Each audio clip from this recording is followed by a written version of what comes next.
Ken Heckman. Bienvenue à ce cours intitulé 4 disciplines essentielles, guide de formation pour les leaders du secteur de la santé à travers le monde. Mon collègue Quentin Friesen et moi allons vous entretenir tout au long des 15 modules afin de vous aider à améliorer vos connaissances, vos compétences et vos attitudes en tant que leader des services de santé. À présent, le module 9 de la série de 15. Dans ce module, nous conclurons la discipline qu'est la gestion en abordant 2 fonctions simultanément, mise en œuvre et suivi. Examinons nos objectifs d'apprentissage. Notre objectif est que vous discerniez comment les politiques, procédures et systèmes fonctionnent ensemble pour la réalisation de la cohérence organisationnelle. Vous en apprendrez sur les plans de travail, les indicateurs clés de la performance et les tableaux de bord pour le suivi des progrès. Vous reconnaîtrez comment le changement des attentes dans les marchés externes et internes renforce le besoin d'amélioration continue. Dans le dernier module, nous avons parlé des organigrammes et des descriptions de postes comme composants d'une structure organisationnelle efficace.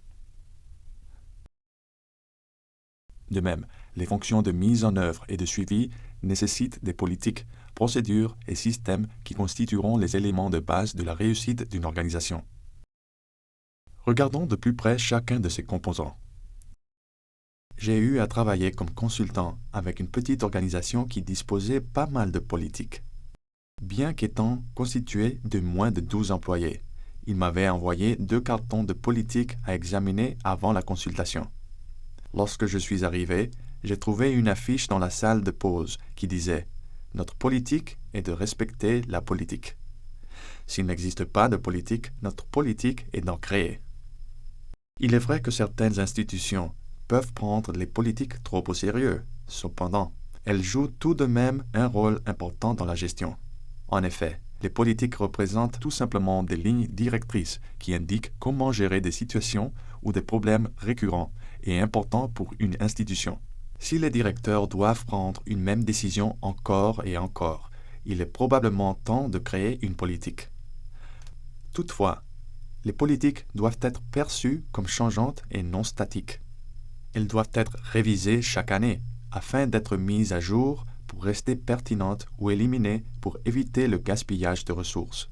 Les politiques peuvent être un outil de gestion aidant les membres du personnel à prendre ses propres décisions, notamment sur les questions qui surviennent fréquemment et qui ne nécessitent pas l'attention de la direction générale chaque fois qu'elles se posent.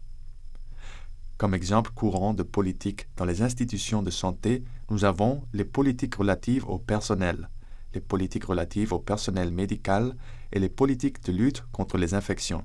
Les procédures sont des guides étape par étape pour les activités courantes qui doivent être exercées à chaque fois de manière cohérente. Lorsque les procédures sont décrites en détail, elles peuvent devenir des outils précieux pour la formation de nouveaux employés et pour l'évaluation de la performance de tous les employés. Elles peuvent également devenir d'excellents outils pour le maintien de la sécurité et de la qualité des soins. Comme exemple, nous pouvons citer les procédures pour le nettoyage des installations sanitaires, la gestion des déchets infectieux, la tenue des dossiers médicaux, le signalement des erreurs médicales, la tenue des équipements médicaux et la préparation des rapports mensuels. Les systèmes renvoient aux groupes d'activités liés aux principaux processus. À titre d'exemple, les équipements médicaux peuvent nécessiter des systèmes d'entretien préventif. De même, de nouveaux employés peuvent bénéficier d'une orientation systématique sur l'institution et sur leurs tâches. Comme vous pouvez le constater, les systèmes pourraient s'appliquer aux activités impliquant différents départements de l'institution, mais qui font tous partie du même processus. Ainsi, comment ces composants fonctionnent-ils ensemble? En quoi les politiques, procédures et systèmes peuvent-ils être utiles à l'institution de santé? Ils peuvent assurer des avantages considérables à l'équipe de gestion. Toutefois, les directeurs devront également comprendre leurs limites et risques. Parmi ces avantages, nous pouvons citer: ils apportent de la cohérence dans la gestion des ressources. Ils contribuent à la mise en place d'un environnement de travail sain. Ils garantissent le bon fonctionnement des équipements importants. Et ils simplifient la formation pour les nouveaux employés. Leurs limites et risques incluent: ils peuvent entraîner la rigidité, notamment pour les questions liées au personnel. Ils nécessitent une mise à jour régulière et vous devez vous assurer qu'ils sont respectés. Il est impossible de prévoir des politiques pour chaque événement potentiel. Les politiques ne peuvent pas gérer une institution sans le discernement de la direction. Penchons-nous à présent sur les rapports pouvant aider les directeurs à suivre la performance organisationnelle. Nous mettrons l'accent sur les plans de travail, les indicateurs clés de la performance et les tableaux de bord. Un plan de travail identifie les tâches requises pour réaliser les grands projets avec succès. Il décompose ces projets en petites étapes logiques. Pour chaque tâche, le directeur doit identifier la personne qui devra l'accomplir, quel sera le résultat final ou le livrable, ainsi que le délai de la réalisation de la tâche. Les plans de travail sont des outils excellents à utiliser avec des équipes constituées de personnes de différentes disciplines et jouant plusieurs rôles. Ils peuvent être utilisés pour s'assurer que chaque employé rende compte de l'accomplissement des tâches qui lui sont confiées dans des projets complexes. Les plans de travail peuvent être facilement élaborés sur une feuille de calcul Microsoft Excel ou sur un papier ordinaire. Si l'équipe de travail révise le plan de travail régulièrement, il peut devenir un outil utile pour suivre le progrès et effectuer des corrections en cours de route afin de maintenir le projet sur la bonne voie. Les indicateurs clés de la performance ou KPI, pour faire court, sont des mesures de la performance des activités d'une importance capitale pour le succès d'une institution. Chaque institution pourrait souhaiter suivre les comparaisons budgétaires, la rotation du personnel et les données de sécurité. Les institutions de santé, telles que les hôpitaux, voudront suivre des indicateurs clés de la performance supplémentaires, tels que le nombre de patients, la durée moyenne du séjour, la satisfaction des patients et d'autres mesures de la qualité. Les indicateurs clés de la performance peuvent être considérés comme des signaux vitaux d'une organisation saine, tout comme les médecins suivent les signes vitaux de leurs patients. Un tableau de bord organisationnel renvoie à une méthode simple pour le suivi des indicateurs clés de la performance, tout comme le tableau de bord d'un véhicule. Cet outil peut fournir au directeur des informations en temps opportun sur la performance d'une institution. Il peut servir de système d'alerte rapide pour des activités importantes, permettant au directeur d'intervenir rapidement lorsqu'un indicateur clé de la performance enregistre un problème. Les directeurs peuvent souhaiter utiliser les tableaux de bord pour établir des comparaisons avec les données de référence de l'industrie ou les mesures de performance de l'année précédente. Les tableaux de bord sont généralement mis à jour chaque mois, mais ils doivent demeurer très visibles et mis à jour assez fréquemment afin d'alerter les directeurs en cas de changement dans la performance pour les fonctions importantes de l'institution. Jusqu'ici, dans ce module, nous avons parlé des outils de gestion pour la mise en œuvre et le suivi de la performance d'une institution. Cependant, les attentes relatives à la performance organisationnelle, notamment dans les institutions de santé, changent constamment. Les nouvelles technologies et connaissances médicales développent nos capacités à mieux diagnostiquer et traiter les patients chaque année. Dans les économies émergentes, avec la hausse de leurs revenus, les patients et leurs familles rehaussent leurs attentes vis-à-vis des institutions de santé.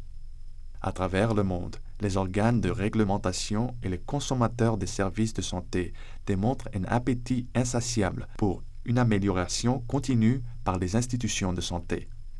Regardons de plus près pourquoi, comment et quand augmenter la performance de l'institution de santé. Les motivations d'une amélioration continue doivent être évidentes. Le changement est constant, que ce soit à l'extérieur ou au sein de l'institution de santé. Le progrès de la technologie médicale au cours de ces dernières décennies ont été remarquables et l'émergence de la génomique et de la nanotechnologie laisse présager plus de progrès dans le futur. Les coûts et les avantages doivent être pesés minutieusement, mais les directeurs devront également faire preuve de vigilance lorsqu'ils discernent la possibilité et le moment d'adopter de nouvelles innovations. Les nouvelles connaissances ont également un impact sur les capacités et les motivations des employés du secteur de la santé. Les assistants des médecins et les infirmiers remplissent désormais des fonctions autrefois réservées aux médecins et de nouvelles disciplines professionnelles émergent au même rythme de les nouvelles connaissances. Les attentes des consommateurs des services de santé changent également. En effet, si les consommateurs peuvent obtenir des services rapides et courtois dans les restaurants et magasins locaux, ils s'attendront également à bénéficier de ce même type de services rapides et courtois dans leurs hôpitaux ou cliniques locaux. Les attentes évoluent sans cesse autour de nous et en tant que directeur des services de santé, nous devons nous améliorer continuellement afin de satisfaire et dépasser ces attentes sans cesse croissantes. Comment les directeurs peuvent-ils ouvrir les voies d'une amélioration continue? Nous pouvons commencer par nous engager pour un processus de planification stratégique régulier et définir de nouveaux objectifs pour l'institution. Nous pouvons également contrôler la performance organisationnelle en suivant les indicateurs clés de la performance à l'aide des tableaux de bord. Les équipes de direction doivent rechercher en permanence les moyens de réduire le gaspillage et l'inefficacité et récompenser les idées innovantes émises par les employés de première ligne de chaque département. Étant donné que les attentes des consommateurs ouvrent souvent les voies aux exigences futures, les directeurs des services de santé devraient fréquemment recueillir les avis des patients et de leurs familles. Les enquêtes de satisfaction des patients doivent devenir une pratique de routine pour chaque hôpital, clinique ou institution de santé. Si les directeurs des services de santé demandent des suggestions en vue d'une amélioration au lieu de se contenter de répondre aux plaintes, ils auront plus de chances de rester en service et d'améliorer la qualité. Chaque partie d'un programme d'amélioration continue à son propre échéancier. Par exemple, les processus de planification stratégique devraient avoir lieu au moins une fois par an. Les tableaux de bord, cependant, pourraient être mis à jour chaque mois afin que les indicateurs clés de la performance restent bien visibles et précis. Les directeurs devraient examiner les rapports d'incidents et les registres de la sécurité éventuellement chaque jour, afin d'être en mesure de réagir immédiatement face aux problèmes de sécurité importants. Les enquêtes de satisfaction des patients doivent être un exercice continu, même si les directeurs pourront examiner les rapports sommaires de façon mensuelle et trimestrielle. Les directeurs avertis pourraient également effectuer des entretiens de sortie chaque fois qu'un employé quitte l'institution, afin d'identifier les conditions qui l'ont poussé à orienter sa loyauté vers une autre institution.